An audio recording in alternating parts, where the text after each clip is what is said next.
Thank you for having me today. My name is Adeola Ayoola, and I'm here to discuss an important topic that affects us all, exploring the danger of GMO and biodiversity.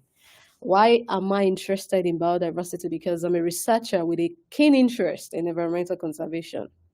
And I believe that it's very, very crucial that we understand the potential impact of genetically modified, whether food, whether organism, in our ecosystem. Today, I'm not only looking at the crops, I'm interested in the animal because my interest encompasses biodiversity. Now, someone will ask me, what is biodiversity? Now, millions of years of evolution and cohabitation have.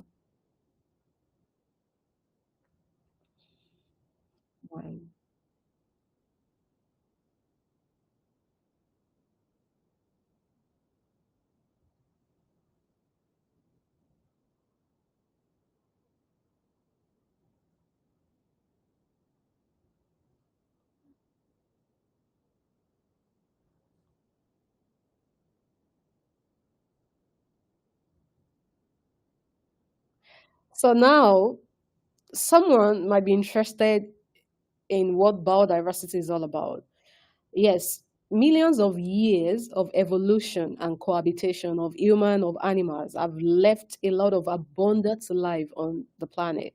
Now, what is biodiversity? It includes all Earth's living organisms, the animals, the plants, the soil microorganism, which I'm going to emphasize more on today, the bacteria, the fungi, to the insect, to the butterfly.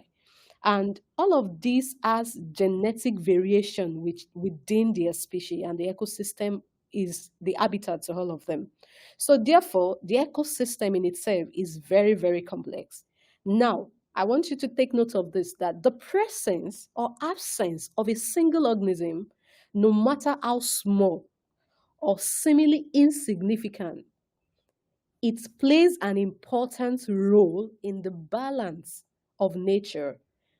Now, just imagine, just imagine a food web without a particular organism. Now, the significant issue about impact of GMO on biodiversity, because someone will ask, okay, why should I be concerned about the impact on biodiversity? Because we are part of the diversity of life. We human, we are part of this biodiversity. Now, as an important non-target species, such as insects and soil organisms, are very crucial in maintaining the ecosystem health, the health of the ecosystem. Now, most of the time we are bothered about, oh, monkeypox, COVID. Ask me the origin. Now, I'm doing some research on malaria, on HIV. HIV is from primate. It's SIV in primate, simian immune deficiency virus. And that's what evolved into HIV to human. Now, malaria as well is zoonotic. COVID is from where? Now, whether we like it or not, much more than us being concerned about the disease that comes from the crop itself, the problem that we are causing to the biodiversity as a result of the GMO, it's another bigger problem. Not even the crop itself that we consume. Yeah, we have a very big problem. Now we have another bigger problem. Now, for instance, an example is that some GMO crops are engineered to produce certain toxins so that they will be able to target some specific pests. And when these pests are, they say, okay, we want to target for yam. There's something in Yoruba that are called tashu tashu. I don't know how to put that. That was what came to my mind now. So they will probably a genetically engineered food to ensure that that doesn't happen to the yam. Now, as you are doing that, you are targeting that pest. But whether you like it or not, all other insects in the ecosystem that are very, very essential are being destroyed. And it will definitely cause a very vital issue to the food web. Now, the problem about biodiversity is that if one link is removed, I believe many of us in secondary school or primary school, we did something called food web, is interwoven. If a link is removed, like if a specific insect is destroyed from the ecosystem as a result of, insecticide resistant, pest resistant crop, this, blah, blah, the animal that eats on the insect might struggle to find food and their population could decline. And this will in turn affect the animal that prey on them. And like that, that's how it goes. On the flip side, introducing a new organism, whether animal or plant, into the environment can cause a lot of disruption. Now, let me say it in simple terms. Nature is like a giant. Look at a puzzle that is interconnected. If one piece is missing, and the whole picture can change in a very unexpected way. And that's the reason why, like I mentioned, the smallest creature, which is insects, is very important in maintaining the balance of the ecosystem. Now I'm going to focus on one example. Look at the eagles, especially the bald eagle. They are known to scavenge on dead animals by feeding on carcass.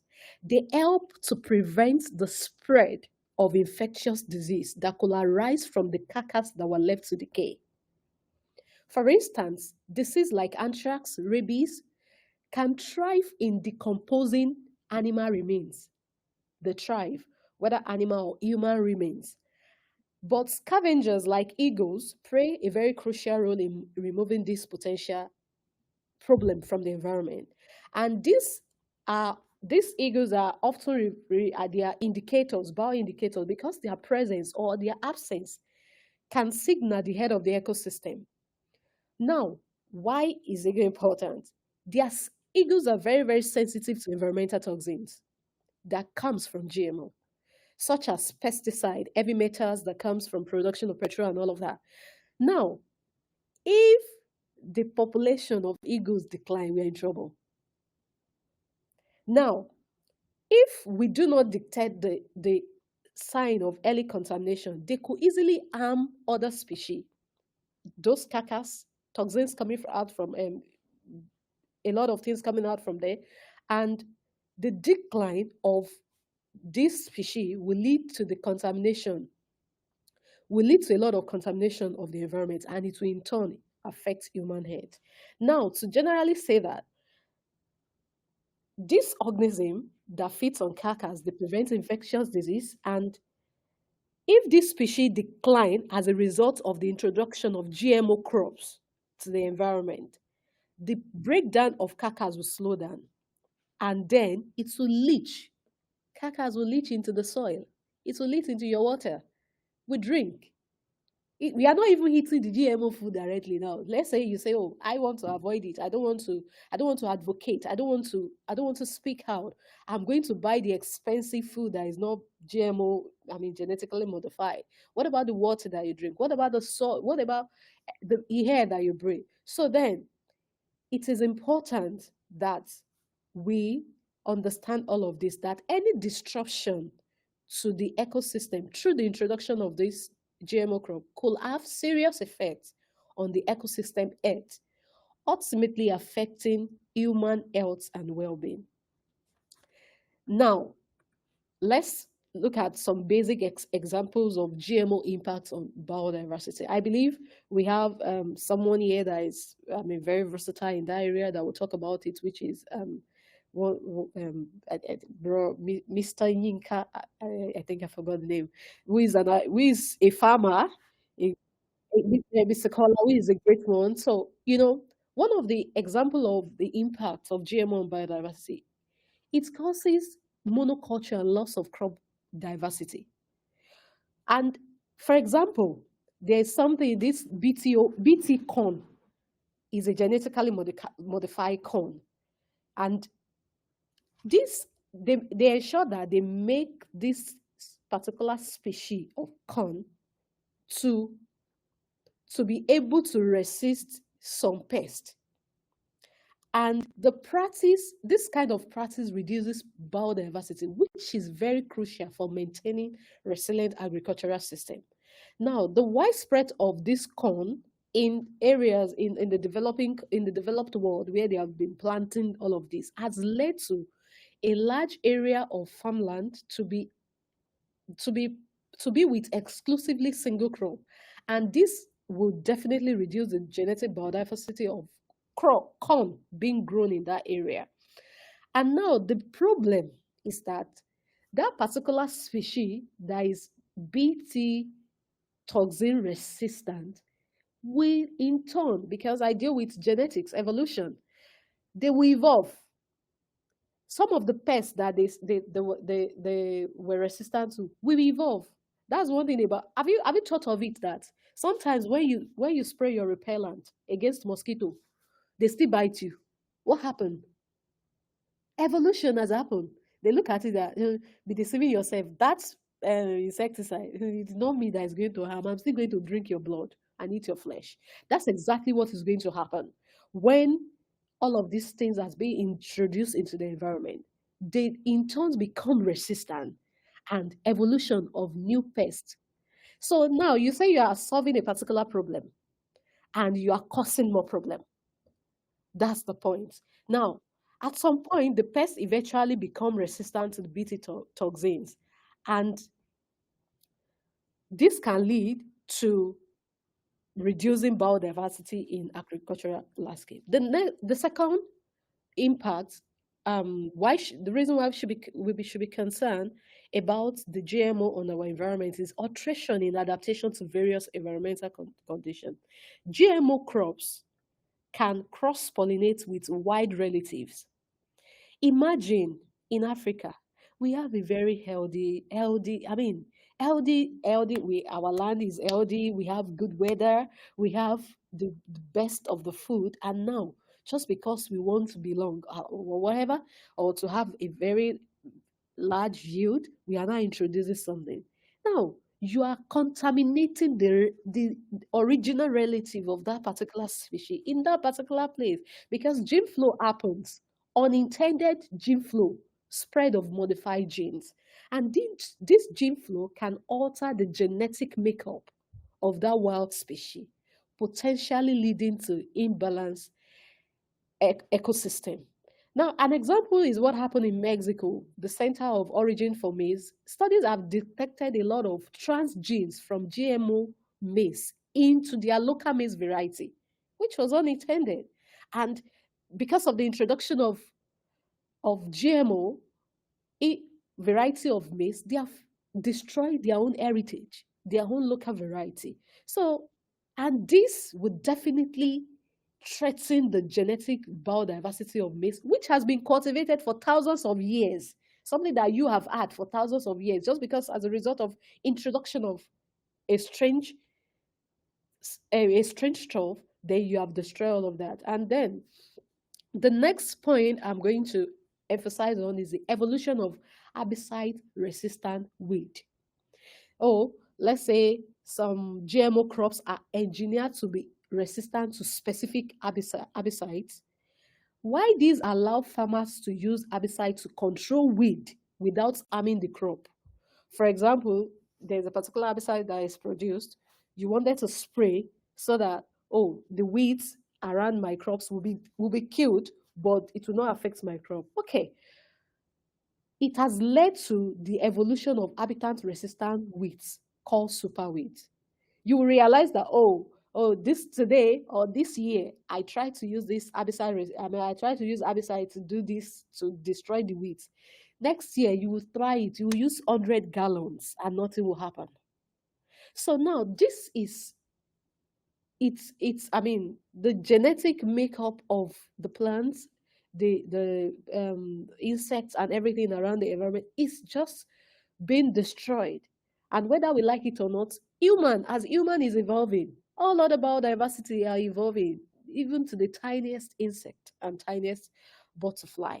So now, it what you are trying to avoid introducing a very strange thing into the environment, you will realize that this wheat will just outcompete your crop and it will become difficult to control, leading to increased use. When you realize that you're supposed to use 2 liter and you try it because evolution has happened, the super weed have evolved. It tends to use more chemical and you are destroying the soil, you are destroying the environment, and then you are reducing biodiversity in the agricultural landscape. Now, the next point, impacts on pollinator population and diversity. Now, the use of certain GMO crop, particularly those associated, like I mentioned, high herbicide use, can lead to reduction in the availability of flowering plants that pollinator rely on food. And this will contribute to the decline of pollinator population. For example, in North America, the decline in milkweed population due to the widespread of glyphosate on GMO crop has been linked to dramatic decrease in monarch butterfly population.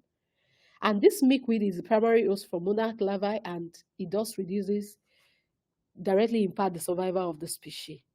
Now, last, okay, second bit to the last, the impact on the soil microbial communities. As as the soil is, it has its own community. The way we have human community, animal community, plants community, soil has its own community, and it has a microbial community. Now, has been research has shown that they can alter the composition of the soil microbial community, which are very critical for nutrient cycling and even the plant's health. Now, the introduction of novel protein and the increased use of certain chemicals will definitely disrupt this community. And research has shown that, like the example of the BT resistant crop maize that I mentioned, research has shown that it can affect the abundance of soil microorganism and also affect the soil fertility and the long-term health. And lastly, one of the points that we should look at and we should be conscious of is the disruption of the ecosystem interaction. Now, like I've mentioned, the insects, the food web is interconnected.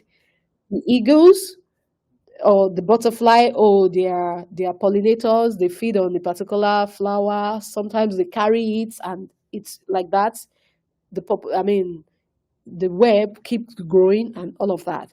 Now, all of these are interwoven, and it's critical that we have this understanding that if this comes into Africa, you can imagine and this is one of the things that these people, this needs to be talked about. Let me put it that way. There's no people.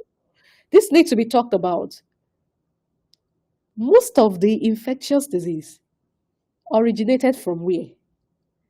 As a result of our inaction, or let me say indifference about biodiversity health, about the environment health. We are not interested in environmental conservation. We're not interested in biodiversity conservation. And yes, okay, Ebola came. It's a world problem. No be so. Malaria, whether you like it or not, you are trying to control it from other developed world. Whether you like it, you still have the traces. HIV came from where? And all of that. Now, if this GMO, now imagine when GMO, we do not have GMO, all of this is happening. When GMO now come and the population keep increasing, everything, imagine what is going to happen. This is going to be a great problem. So I could go on and on, but it's just going to be a repetition of words. It's critical to know that the ecosystem, biodiversity, is a very interconnected puzzle. And when we ignore when we look at it, what concerns me about biodiversity, then the health of individual, of the world itself at large, is at risk. And I hope that other speakers will be able to prefer original solution that can help us in Africa to be able to ensure that the introduction of GMO in Africa should be should be discussed and looked into. Now, in conclusion, why GMO might have been developed with the intention of improving the agricultural efficiency, it is essential to consider that it has a very broader impact, negative impact on biodiversity. And this can have serious consequences for the health of our planet and for the health of human beings. And by understanding this impact, and this is the reason why we're here today, we can make more informed decision about the use of GMO and work towards a more sustainable future. And then I'm going to bring my talk to a close, and I want to say thank you for listening, and I I hope that we'll continue the conversation on how we can